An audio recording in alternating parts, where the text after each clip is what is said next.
老大，你给老子出来！你儿媳妇进门，嫁妆钱不交长辈手里，这点规矩还用我掰扯给你听？哥，爹这是为你好，新媳妇压箱底的钱不拢过来，往后那钱指不定飞哪儿去。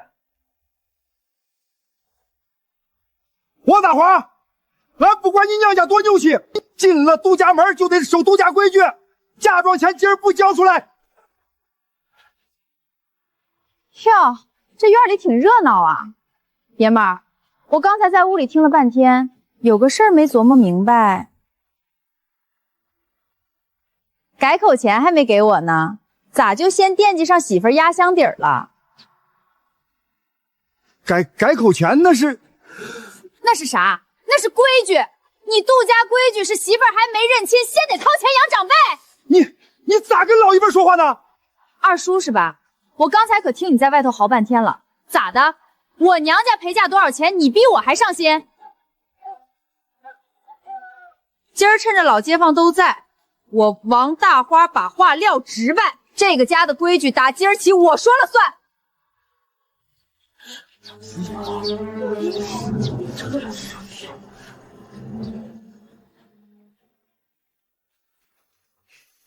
我在肉联厂当会计，铁饭碗。结婚后，你把那破工作辞了，辞职伺候我爹妈，工资卡交我手里，每月给你留1块零花。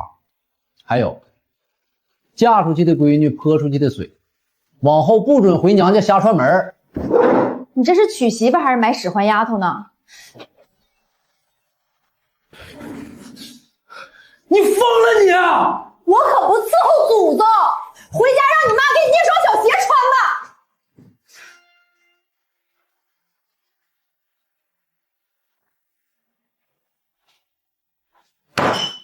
第几次相亲了啊？这回能耐大了，没人电话都打到厂里，老娘的脸让你丢尽了。那也配叫老爷们儿？清一色的奇葩，没一个正常人。下一回，就算给你金头驴来，你也得给我嫁过去。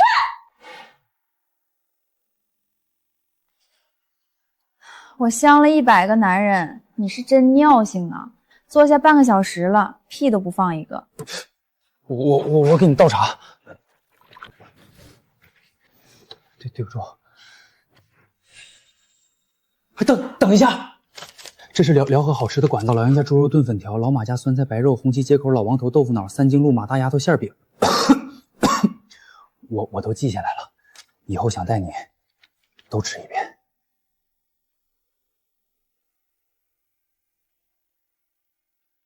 是你了，明儿扯证。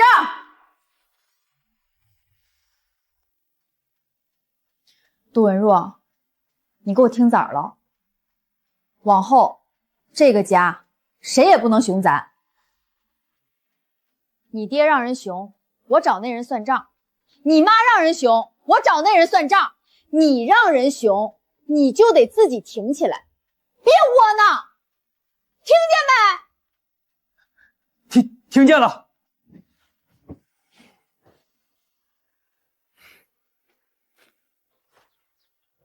哟，新媳妇起来了，俺家白菜没地儿码，借你家门口晾晾，不碍事儿吧？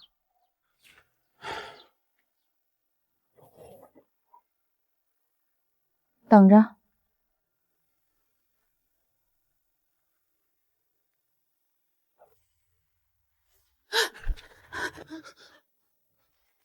王嫂，俺家门口风水不好，怕烂了你这好白菜，俺帮你挪挪。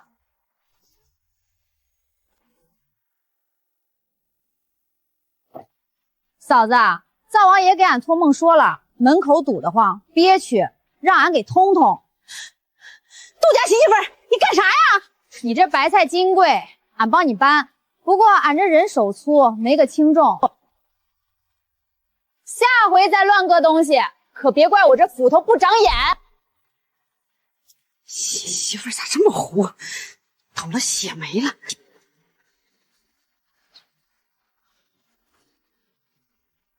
老杜家这媳妇儿可了不得，恶习呀，妥妥的恶习儿。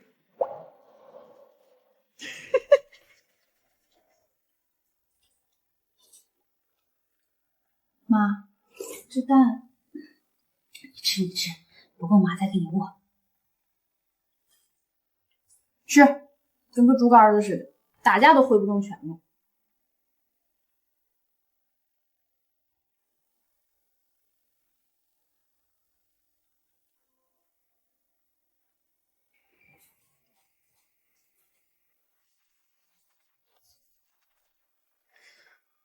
杜建国6级钳工，实发工资78.5元。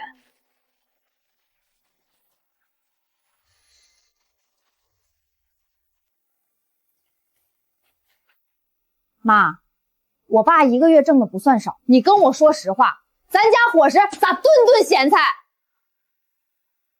日子过得这么抠搜。没啥，你爸他又打扫。妈，你看着啊，这钱去哪儿了？你爸他打扮孝敬那爷了，那爷说老大的养老子天经地义，不给他就上门撒泼闹腾。大半是多少？1个月53.5块，都给了你爷。你二叔一家子吃饺子吃肉，咱家3口人就靠剩下的25块活命。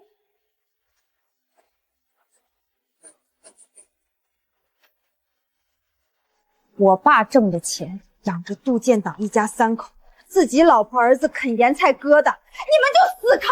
扛还能咋？你爸说那是他爷他亲弟，咱不能跟他们一样的。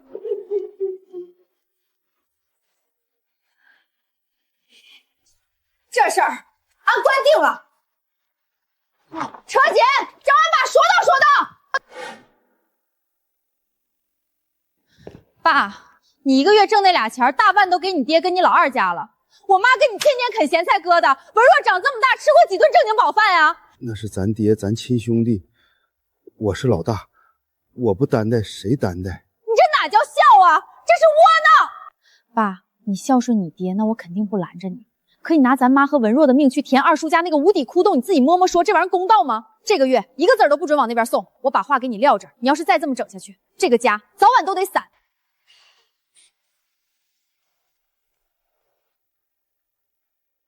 杜建国，你能耐了是吧？这个月家用的，你爹快揭不开锅了，你知不知道？爹，这个月手头紧。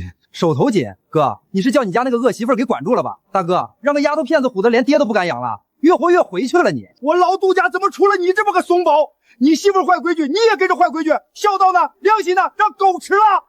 今儿你不把钱拿出来，我这个当爹的就站这里不走了，让全省书记都看看你杜建国是个什么东西。哟，这谁呀？大清早的堵人家门口。我当哪儿来的穷亲戚，又来打秋风了？来的正好，我倒要问问你，谁许你抢我家用的？就是，嫁进杜家才几天，手伸得够长的。孝道是吧？行啊，那咱今天就把孝这个字儿掰扯明白。既然是全家的事儿，那就别光揪着我爸一个人算，咱把两家这些年的账一笔一笔摊在桌面上。爸1个月挣78.5块，孝敬爷爷53块。爷，我问你，二叔每月孝敬你多少？你管得着吗？行，那咱接着算，逢年过节饭钱全是我爸出。上回爷爷住院，医药费也是我爸一个人掏的。二叔拿了多少？王大花，你个泼妇，这是老杜家的事儿，你一个外姓媳妇儿，轮得到你插嘴啊？二叔，你拍桌子干啥？我说的是假的，我算给你听。1个月53.5块，1年642，10年就是6420。二叔，这6000多块钱够买一辆摩托车了吧？你少血口喷人！我什么时候花过你爸那么多钱？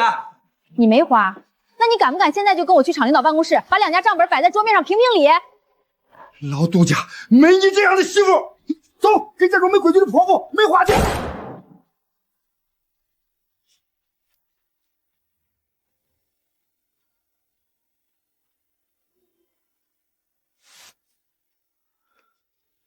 这个月工资搁这儿。先吃饭。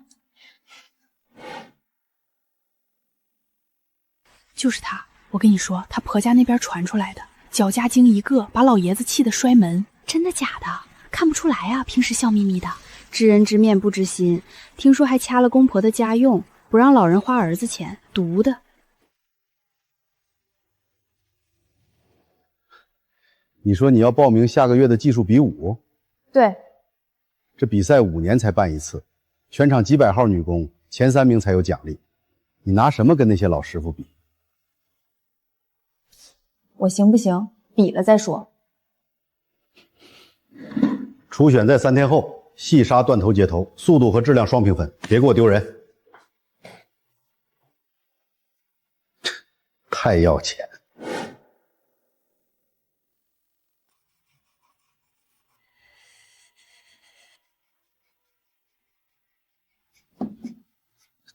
疼不疼？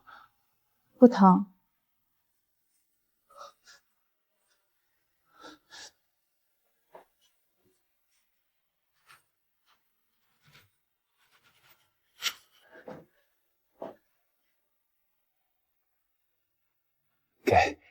给你小的。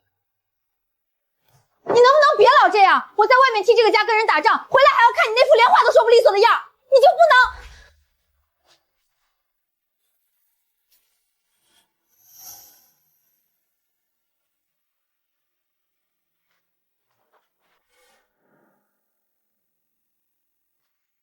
又磨秃噜皮了，这破活可真能磨叽人。再挺一会儿，多练他一遍，眼瞅着就溜了。细沙工序占的比儿最大，必须得拿捏死。上届冠军1分47秒，大花手把快，就是还差点手溜劲儿，我得帮他抠抠细发的地方。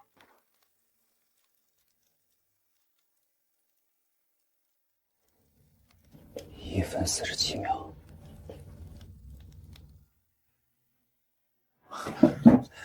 你先吃饭，我跟你唠个事儿。这个是我查的棉纺大比武的评分标准，还有上届的考题分析。上届冠军的成绩是1分47秒，扣分那嘎达主要在接头平整度。你现在的速度我算过，要是能稳住手上的劲儿，进前3的都不是事儿。第一项占的比儿不大，重心得搁在第2和第3项上。我也帮不上啥别的，这个指定有点用。你傻呀？挑得真丑。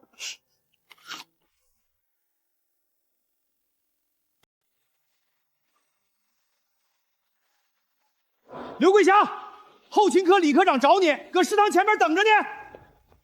哎呦，刘师傅，你这忙活着呢。我就说2句儿，您转正式工那考核上边批了，材料我亲手给您递上去的，您就放心准备吧，没几天就下来了。那个上次的事儿，您儿媳妇那边您帮着多说说话，以前有做的不周到的地方，您别往心里去。谢谢领导。大花，今儿个食堂李科长找我了，说转正批了，是你找人办的对不？王大花，马上回厂，你考核预选出岔子了。妈，我回头再跟你唠。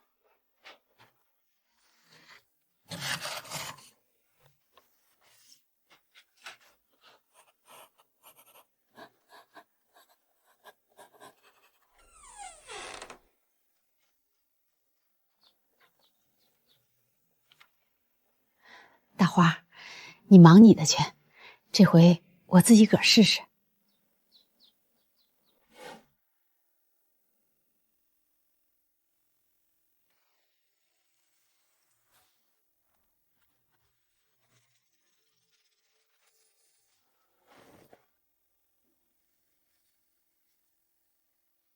哟，这么晚了还练呢？赵姐，你小姑子是杜令兵老婆娘家人对吧？听不懂你说什么。机器旧了，谁知道什么时候就坏呢？明天初选，祝你好运。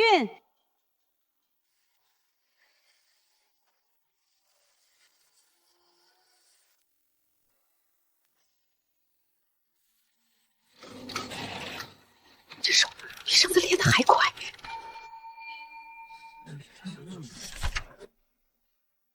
肯吃苦，手又稳，好苗子。初选过了，恭喜啊，侄媳妇儿。不过别高兴太早，老爷子跟你们厂赵姐的大哥喝过酒，熟得很。只要他一句话，你复赛那天仪器刚好出故障，也不是没可能。识相的自己退出，别到时候丢了人还丢了工作。这么怕我拿名次，是因为我越有本事，你们老杜家越管不住我，对吧？回去告诉老爷子，我王大花的比赛他管不着，要是再伸手，我就把他的脸连你一家子的脸一起拍到厂领导的桌子上。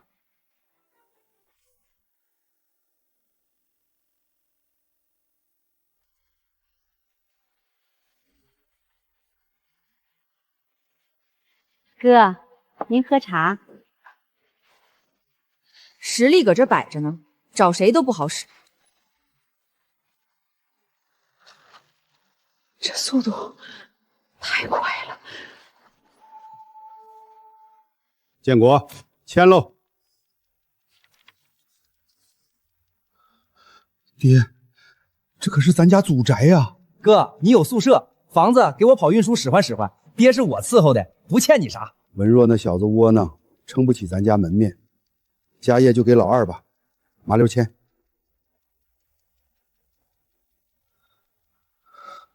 建国，这字儿咱不签。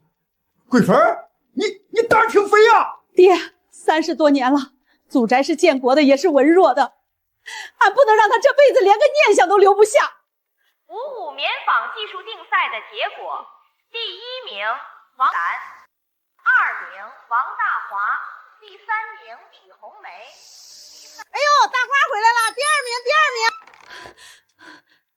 爹，协议我不签，您跟舰船回吧。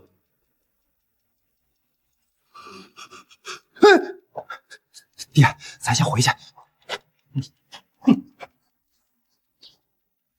爸妈，你们刚才说啥了？再说一遍，我听听。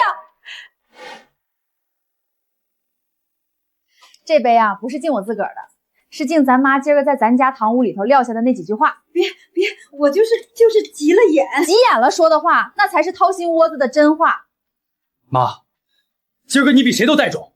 哟，老二，你瞅瞅，咱爷俩在那头啃窝头，这头倒吃上红烧肉了。爹，你们坐，我去添2双筷子。不用，今天来不是吃饭的。建国，我还是得劝你，今儿后晌你媳妇在气头上撂那几话，我不计较。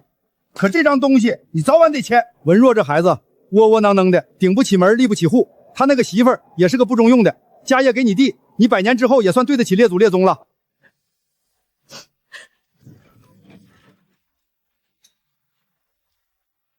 爷，你说我重，可你不能拿我媳妇儿说事儿。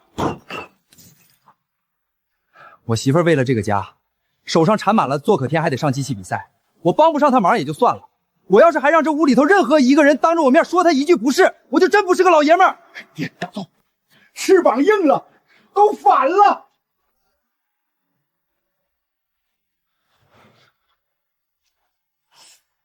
吃肉，凉了就不好吃了。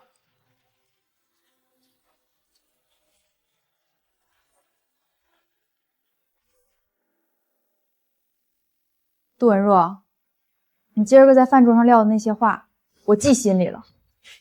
你今儿是应试了一回，可要是你往后在厂里还是那个谁都能捏的软柿子，你今儿说的那些话可就白瞎了。小杜，你上月的工资核算底表还没交。主任，我报名下个季度的技术员职称考试，这是我的报名表，麻烦科里给盖个章。知道了，放这吧，走流程。主任还有档子事儿，这些是近2年我替科里同事分担的活，之前没给算绩效。往后这些活我能接着干，但不能白干，得算绩效。行了，绩效的事儿我打报告上去。杜文若，别吃错药了。没吃错，就是觉得有些事儿不能等别人给，得自己挣。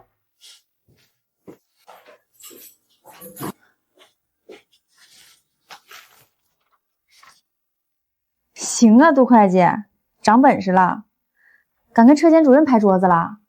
没拍桌子，主任人挺好，他应下了。杜文若，你知不知道，你今天拿回来的不止这15块7，你拿回来的是你的脊梁骨。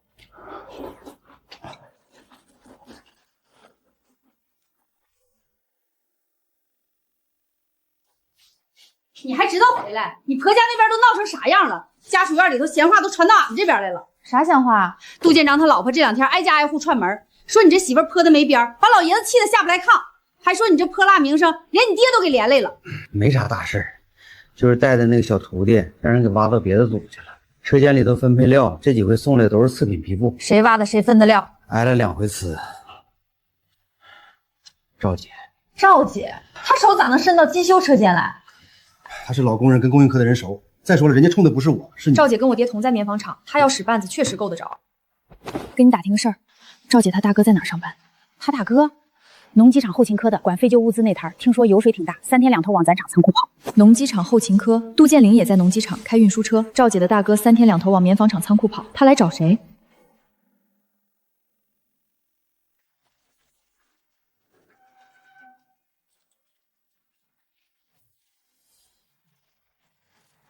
他拿的是农机厂的报废件，还是棉纺厂的次品料，还是2头都拿？我今天亲眼瞅见老赵从棉纺厂仓库往外搬东西，谁给他送货的？你帮我想想。二婶的连长叫孙茂才，在棉纺厂当仓库管理员。妈之前提过一嘴，说二婶总夸他连长能弄到便宜布头，我当时没当回事儿。老赵把农机厂包成废品的零件，让杜建娟以运输名义拉出去卖掉。另一边，孙茂才在棉纺厂把次品料报损出库，也经老赵的手出货。这是一张藏在厂区的小型利益网，2头吃，互相掩护。这回不能只治标，得连根拔起。孙茂才这个月吊水的棉纱比上个月多了12%，理由是仓库受潮。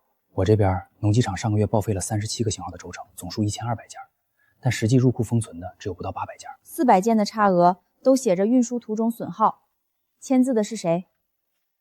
杜建征。2条线对上了。这俩孩子熬夜熬得辛苦，给他们补点糖水。屋里头也太暗了，亮堂点，别把眼睛看坏了。咱爸咱妈是真惦记咱。找着了，我找着了！你瞅这张，报废的是一批还能用的红旗牌电机，理由是型号老旧。可同一天，厂里的采购单上压根没有买新电机的记录。他把好东西当废品报了，然后拉出去卖了，签字的还是他。咱现在就去找厂领导。不行，为啥？人证物证都齐了。光有物证，他可以说你瞎编，说是笔误，是干活马虎。咱要的是他自己个儿亲口承认。别急，这个时机咱得等，而且得让他自己送上门来。文若，最近挺用功啊，听说都报职称考试了。二叔，有啥事吗？职称这玩意儿，光闷头学有啥用？你那车间主任我熟，晚上我摆一桌，你跟我去。二叔，无功不受禄，你这孩子咋不识好歹呢？我这是为你好。不过呢，这事儿有个前提，让你媳妇儿消停点，别再招惹老爷子。他在棉纺厂那边人生地不熟的，万一出点啥事儿，二叔可帮不上忙。二叔，你这是在吓唬我。大花，听说你技术比你拿了第2，要分房子了？分什么房子啊？别提了，最近得罪了人，人家一句话，我这工作都快保不住了。谁呀？这么牛？婆家呗，人家说了，上头有人胆大的很，敢把厂里的东西往外倒腾。你说这要是捅出去，得是什么罪过？怎么了？等我下班啊？杜建邦今天来找我了，这是他说的倒卖零件的几个下家，我记下来了。鱼儿上钩了。大花，刚才农机厂的杜长坚来找你，让你晚上去区后面的废仓库一趟，说有要紧事跟你唠，让你一个人去。不能去，这是鸿门宴。拿着，防身。对付文明人，得用文明的办法，这才是我的武器。侄媳妇儿胆子不小啊，还真敢一个人来。二叔找我，我哪敢不来？有话就说吧，我明天还得上早班。大花，咱们一家人没必要闹得这么僵。你把手里的东西交出来，我保证以后绝不找你们麻烦。什么东西？我听不懂。你别给脸不要脸，我一句话让你去守大门，就是分分钟的事儿，你信不信？要是农机厂领导知道有人监守自盗，把还能用的电机当废品卖了，那个人不只是丢工作那么简单吧？你怎么知道的？知道什么？知道你把报废的零件卖给了城西的废品上老王，还是知道你把好轴承换下来卖给了红星修理库的李瘸子？你到底还知道什么？二叔，你猜我今天来之前有没有把这些有意思的东西写成信交给别人呢？万一我今天晚上回不去，你说我那信会寄到哪里去？算你狠！彼此彼此。王大花，你别敬酒不吃吃罚酒，这事儿没完。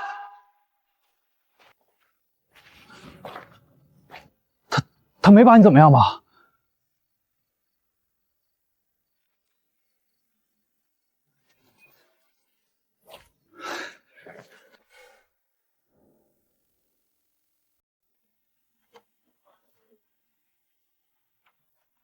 复制一份，稳妥点。这给谁的？厂工会的张大姐，我爹的老战友，信得过，以防万一。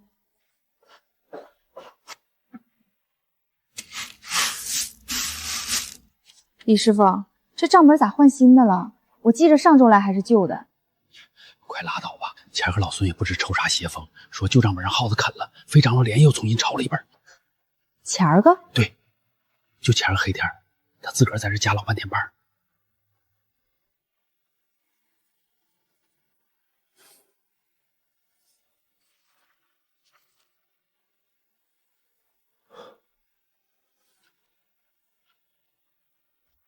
我记下了，孙茂才前儿几黑天悄没声的把原始凭证给毁了。我这张出车单时候正正好好对得上，他跑不了。两样证据搁一块儿，指定能查清楚。杜建珠跟我谈崩了，转头就去知会他联署毁证据。他寻思抹掉痕迹就完了，反倒留了个更显眼的尾巴。证据链闭合了，到时候了，收网。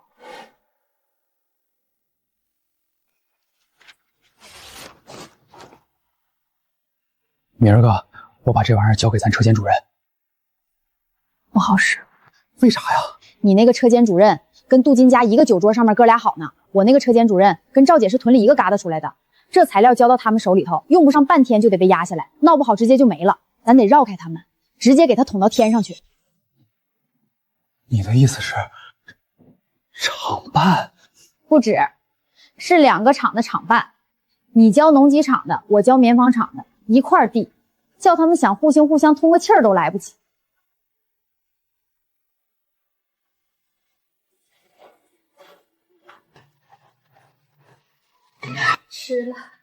吃了，好有力气。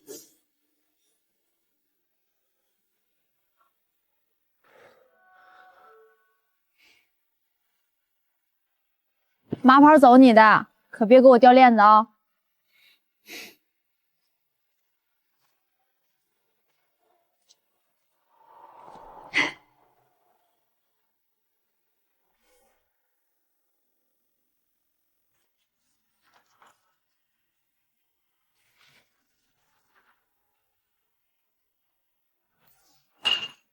小李，厂长，去档案室，把近3年所有废品出库、零件报废的单子全部给我调过来，一张都不能少。是，我马上去。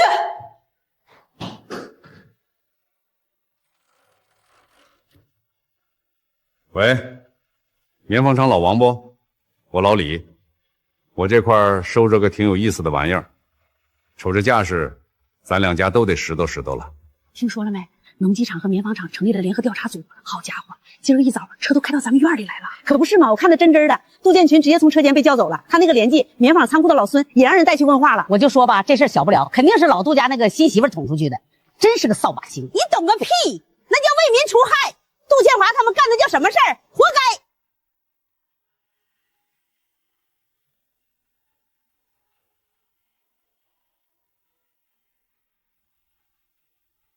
厂长啊，是哥没把你教好。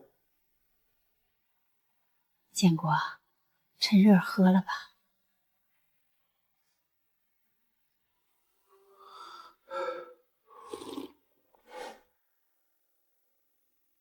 瞅瞅这公告，杜建开、孙茂才那帮人处理决定啊，撤销职务，移交有关部门。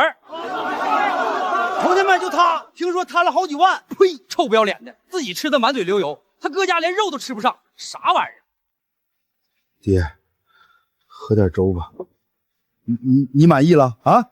看着你亲弟弟被抓进去，你这个当大哥的心里痛快了。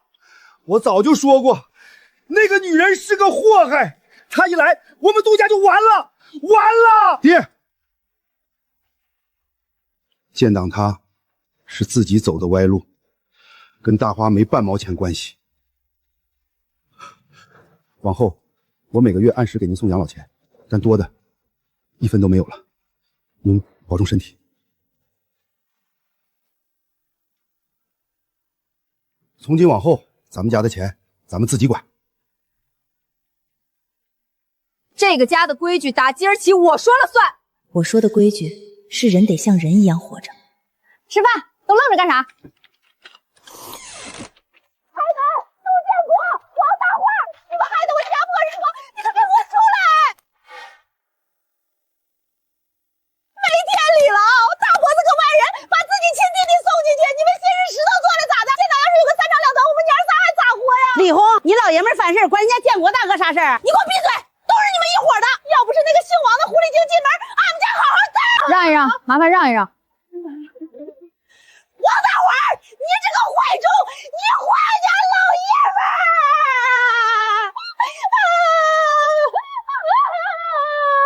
大哥大嫂，耽误大伙儿几分钟，我这有些东西给大伙儿念念。3月5日转卖前进牌轴承30箱，获利210元。4月12日虚报红旗牌电机损耗，转卖城西废品厂，获利350元。7月3日，二婶儿，这些东西厂长手里也有一份。杜建长是主犯，但你知道他这些事儿，一次次帮他收钱藏钱，这叫什么？你知道吗？再闹下去，下一个进去的可能就是你了。你那2个孩子可就真成孤儿了。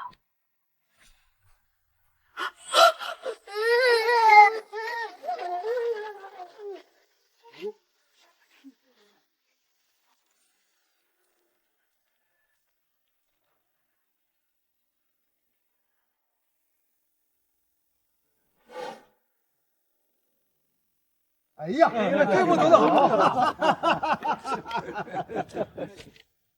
哎，老张，这步棋你得想好了啊。那是，我得琢磨琢磨。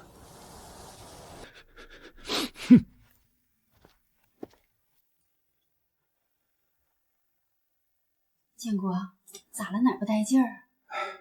下午王嫂过来说，爹他让人捎话，说他身体不好，想搬过来跟咱们一块儿住。他毕竟是咱爹，一个人住着，万一……爸，让他搬过来，行，但是有规矩得先说在头里。赡养老人是2个儿子的责任，不是咱一家的。爷爷搬过来的所有花销，咱家和二叔家得一家一半，他家少1分都不行。爸，这个话不能由我去说，也不能由妈去说，得您亲自去跟爷爷说。他要是同意，咱就去接人；他要是不同意，那这事儿就拉倒。爸妈，我回来了。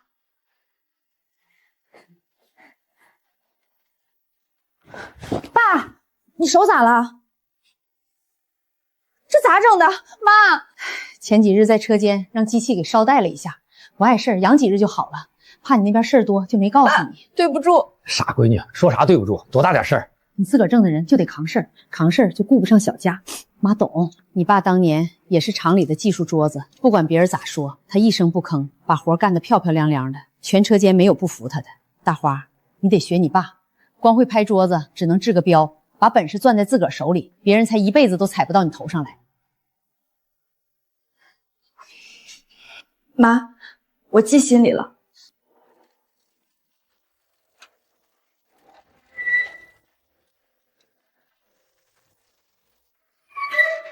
同志，等一下，我借2本书。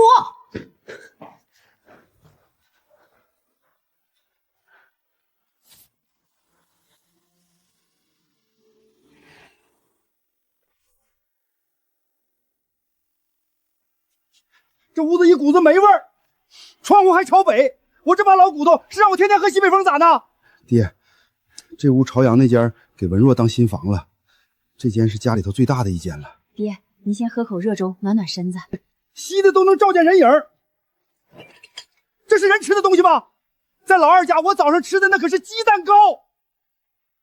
爸妈，你俩出来一下。大花，你爷他刚搬过来，爸，不习惯，所以有些规矩得提前立好。第一，饭点开饭，过时不候。第二，个人衣裳自个儿洗。第三，身子不舒服，我们立马送医院，绝不含糊。可要是装病想折腾人，不好使。反了，真是反了天了！一个老娘们儿敢给我立句，我儿子的家啥时候轮到你说了算了？爷，您说的对，您儿子的家是轮不到我说了算。可现在这个家是谁在撑着？是谁在外面跟人拼命才换来这一口安稳饭？爷，您心里比谁都清楚。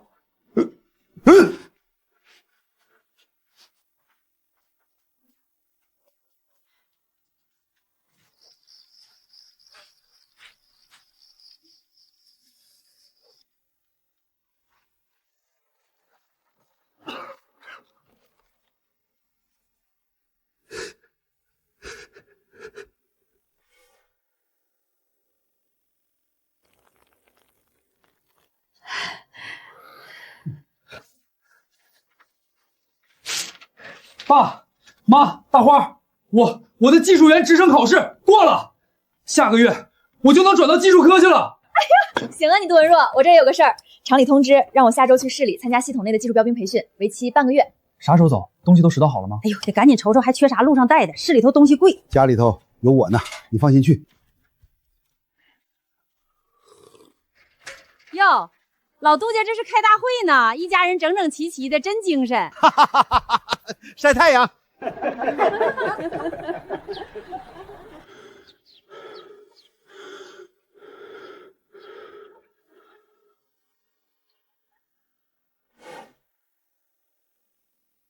城里道硬，布鞋穿着得劲儿。大花在外头可得平平安安的。市里培训得用根好笔给大花撑撑脸面。实操要点、机器布障、纱线处理都给他记全喽，可别让大花吃了亏。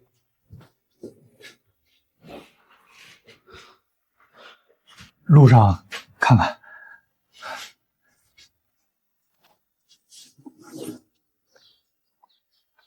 都回去吧。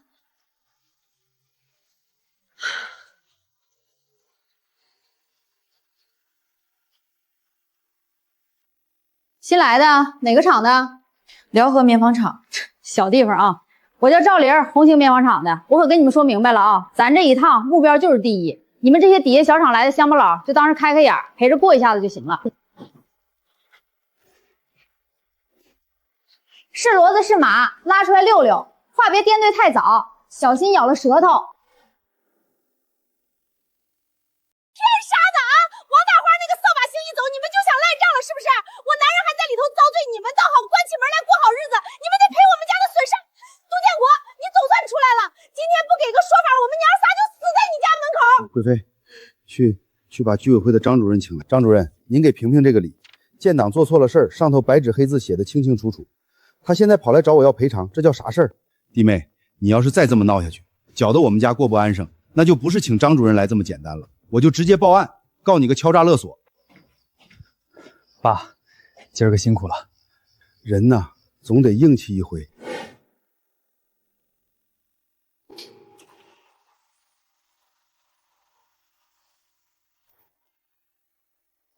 线头平整无毛刺，操作规范，28秒。这批学员里你是第一。谢谢老师，都是平时练得多。小破厂子出来的，手法倒是挺邪乎。刘师傅，大喜事儿啊！您的编制批下来了，从今儿个起，您就是咱食堂的正式职工了。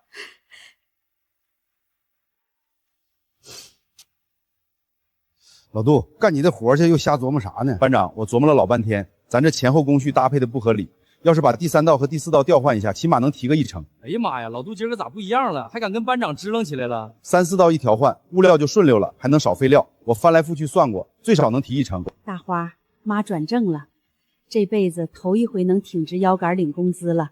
妈给你爸买了新鞋，给你弟买了钢笔，还给你攒了布，等你回来，妈给你做件新衣裳。有事儿？哎，问你个事儿啊，今儿考核你那个接线的手艺到底是咋整出来的？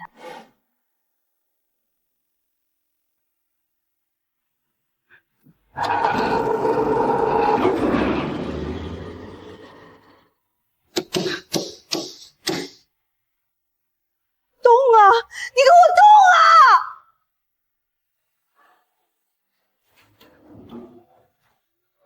株洲卡死了，还烧了线路，来不及修了。那儿还有一台备用机，你拿去用吧。不过是老型号，性能差一点。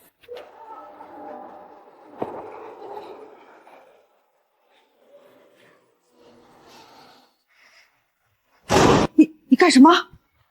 你用这个，那你呢？你用什么？考核马上就开始了。我说了，是骡子是马，拉出来溜溜，机器也一样。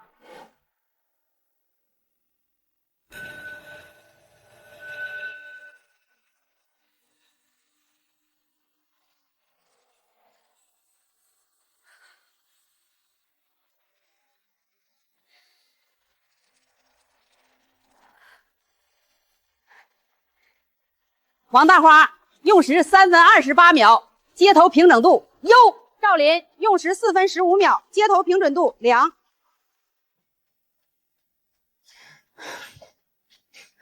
喂，谢谢。以后棉纺系统再有比武，我还想碰上你，到时候咱俩堂堂正正的比一场。好，光会拍桌子只能治标，把本事攥在自己手里，别人才一辈子都踩不到你头上来。妈，我知道拿本事说话到底是个什么滋味了。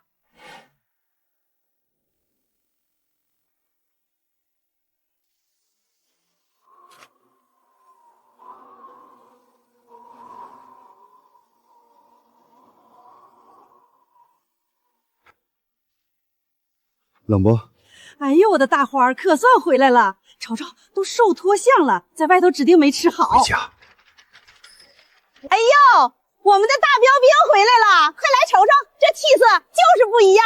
大花回来了，了不得，都上咱们厂报了。建国大哥，好福气呀，娶了这么个有本事的儿媳妇儿，都是孩子自个儿争气。往后啊，还得在厂里多多打磨。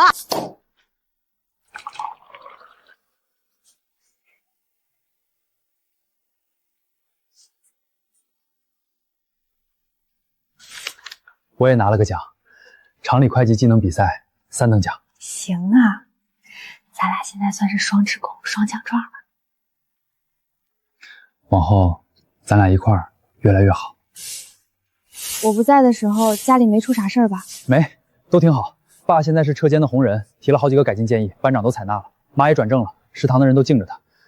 还有爷爷，他现在消停多了，前天还问妈你在外头咋样。从前我总觉着这个家处处别扭，鸡犬不宁，如今才明白，一家人彼此惦记，互相扶持，这个家才算真正稳稳堂堂的立住了。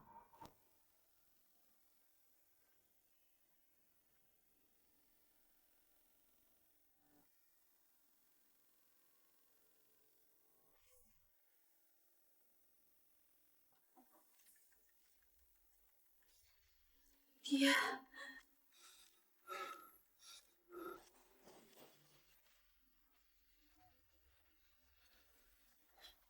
建国，建国，快起来！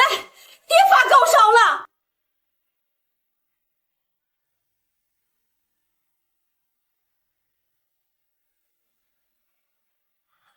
爸，你和妈守了一夜，先回去歇着吧，这里有俺和文若。老人年纪大了，本身底子弱，夜里受凉引发的高烧，好在没有肺炎炎症，挂2瓶消炎水就行。回去一定要静养，注意保暖，慢慢调理身子。多谢医生叮嘱，俺们一定好好照料，按时吃药忌口。你安心去厂里上班，送饭陪护的活交给俺。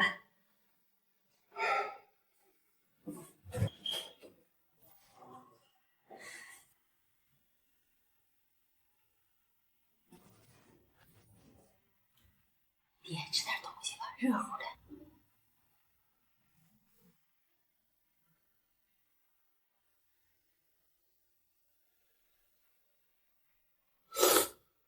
这味道跟老婆子生前做的一模一样。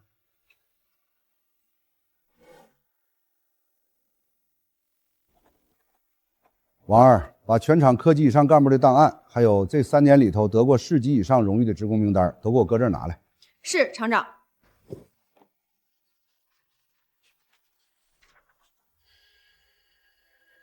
王大花，细纱车间质检工，市级技术标兵，结业考核总分头1名，挺有意思哈。哎呀妈呀，这新厂长3把火烧的也太邪乎了吧！这下可要变天了。质检组长老孙下个月就退了，那坑以前都说是老范的，现在可不好说了。何止不好说，我搁这听着有人要一步登天喽。就是他，王大花。听说梁厂长亲自把他档案从人事科调出来了。哼，资历那么浅，就拿个啥标兵，尾巴就翘天上去了。王大花同志，梁厂长请你去一趟办公室。王大花同志，厂里要竞聘质检组长，你的档案我看了，挺优秀，咋没主动报名呢？报告厂长，我搁厂里年头短，资历浅，怕给领导添麻烦。麻烦？我最不怕的就是麻烦。王大花同志，我告诉你，我这儿不看工龄，不看资历，就看一样东西，本事。我寻思着在报名截止前，能在名单上瞅见你的名。哟，大花，厂长跟你唠啥悄悄话呢？瞧着镇长，组长的坑稳了，真是踩了狗屎运。闲话任他们唠去，本事长自个里身上，谁也甭想拦着我往上走。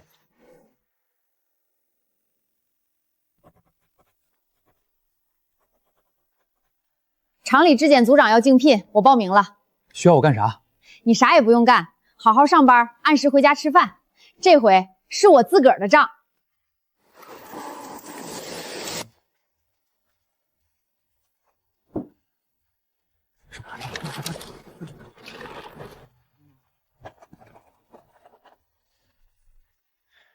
本次实操考核限时30分钟，要求精准找出布料瑕疵，判定瑕疵类型，分析产生原因。现在考核开始。这料子咋摸着手感怪怪的？从没见过这种纹路，到底哪儿出问题了？经验主义太重，跟不上新面料工艺。下一名，王大花。 3号布料2.7米处径向漏沙，属于纺织制造失误。7号布料布边尾向断裂，面料挤压痕迹明显，是运输堆放不当造成的物理损伤。11号布料大概率是染丢车间温控不稳，建议整纹复检排查。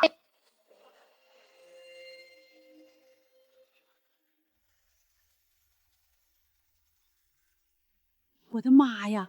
笔试98，实操99，这分数也太邪乎了！真是后生可畏，老范干了10几年，这回算是栽了。运气真好，赶上新厂长改革，换以前哪轮得到新人上位？我家大花竞聘当上质检组长了。建国，你家大花真是给你们杜家长脸，年纪轻轻就当组长，以后前途无量。自家孩子争气，蒸点馒头给大家伙沾沾喜庆。谢谢啊。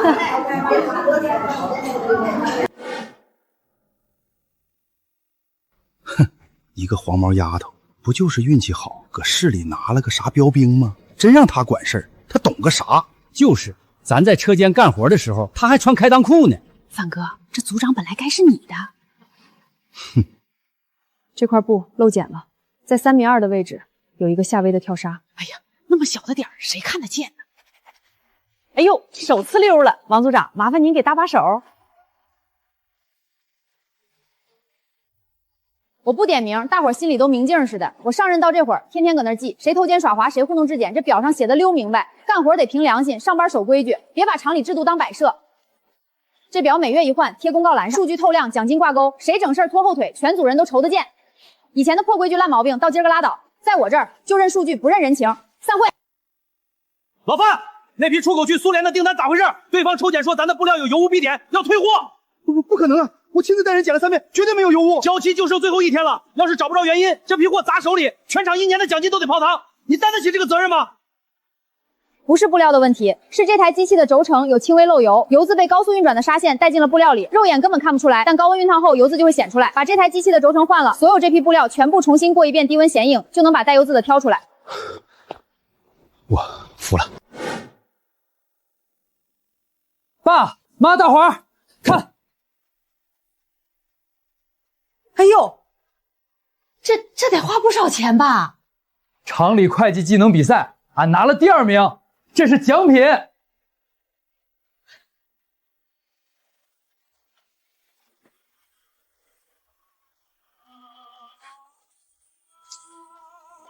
大花，那个哪个？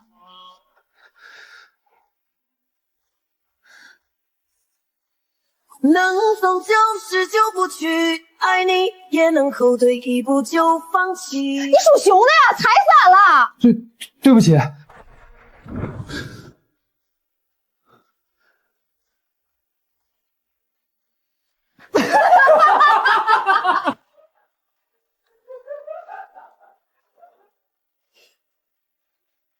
这俩孩子挺好。把咱家那收音机音量调大点，给他们伴奏。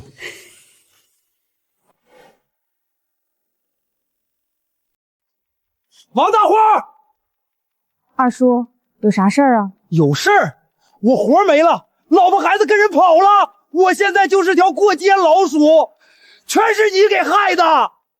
道是你自个儿选的，我管不了那些。你现在麻溜跟我去厂里找你们头去，跟他们说是你诬赖我，是我哥逼我干的，你非得给我翻这个案。要不介，今儿个咱俩谁也别想出这条巷子。翻案没门儿！你作死！你儿子呢？你进去了，你儿子咋整？你妈咋整？你还想让他们再替你揪一回心吗？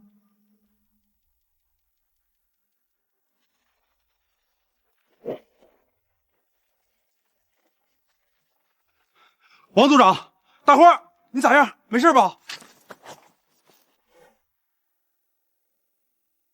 王组长，把心放肚子里，这事儿可不是小事儿，我们保证让他在搁里头蹲几年。科长，拉倒吧。啥？他喝多了，就是来吓唬吓唬我，没真动手，人也知道错了。训斥训斥，让他写个保证书，这事儿就这么地吧。今儿个下班搁后巷碰着二叔了。啥？建党那混小子，他碰着你们？没有，我啥事儿没有。我跟保卫科说了，不追究，训几句就让他走了。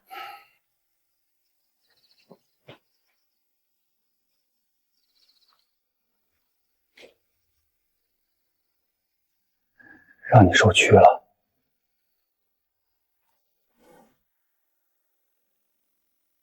听说了没？老杜家二小子建党昨黑又整事儿了，我听着了，喝的五迷三道的，拿改岁拦人，还是拦自个儿侄媳妇儿，也太不招人待见了，真是烂泥扶不上墙，一家子跟着丢人现眼。老杜这辈儿好强，偏生了这么个不争气的玩意儿。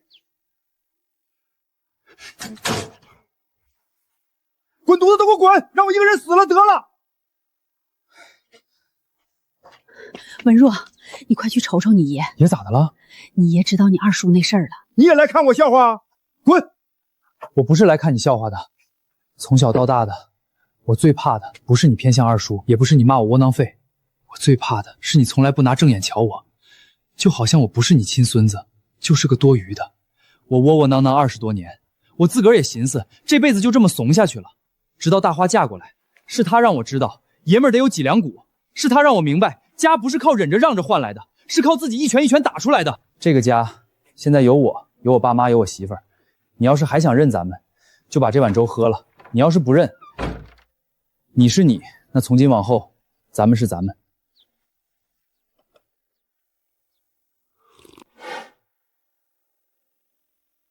哎，昨儿个水缸眼瞅着见底儿了呀。这老爷子嘴硬心软。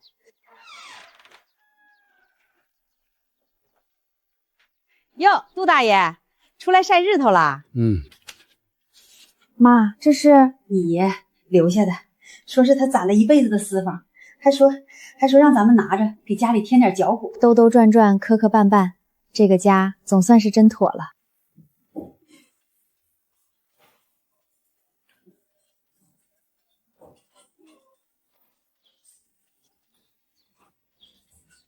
天儿热，整碗解解腻。我看你这几天吃饭老反胃，特意给你熬的。妈，你瞅出来了，都是女人，哪个看不明白？去查查吧。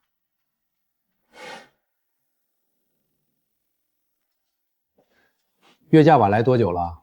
反胃犯懒不？快40天，老恶心，浑身没劲儿。怀上了2道杠，宫内早孕，身子没毛病，回去好好养着。还没准备好，咋就来了呢？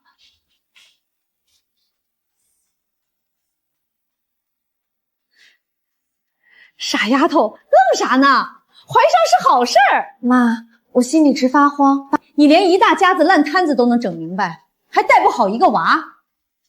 放宽心，别瞎琢磨。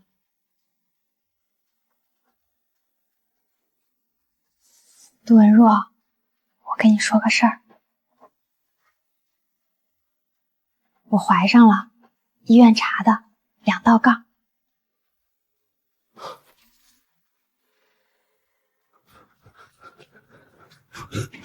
真的，我要当爹了！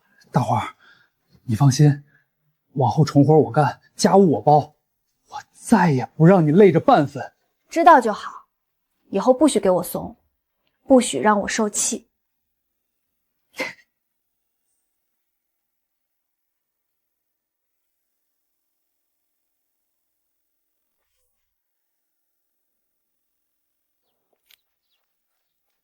大伙儿听说没？大花怀上了，老杜家要添丁喽！大花能干又通透，这孩子福气不差，给娃做2件小袄，软和贴着皮肤不硌人。家里要添一口人，零碎物件都归置利索，往后给娃用的东西一样不能差。刚出生不能受凉，喂奶要定时，哭闹要安抚，都得记牢。平安锁给孙儿压寨，杜家总算有后了。建国，剪刀磨利索些，夜里裁剪布料好使。放心，磨得贼快，不伤不撕。洗脚，热水驱寒，往后每晚我都给你烧。以前你连自个儿都照顾不明白。以前是以前，现如今我有家有媳妇儿有娃，不能再怂了。大花，夜里怕冷，我给你多加一床绒褥子。妈，不用麻烦。该被，咱家现在不差这一床被。这一年，咱家总算站直腰杆，有几两谷了。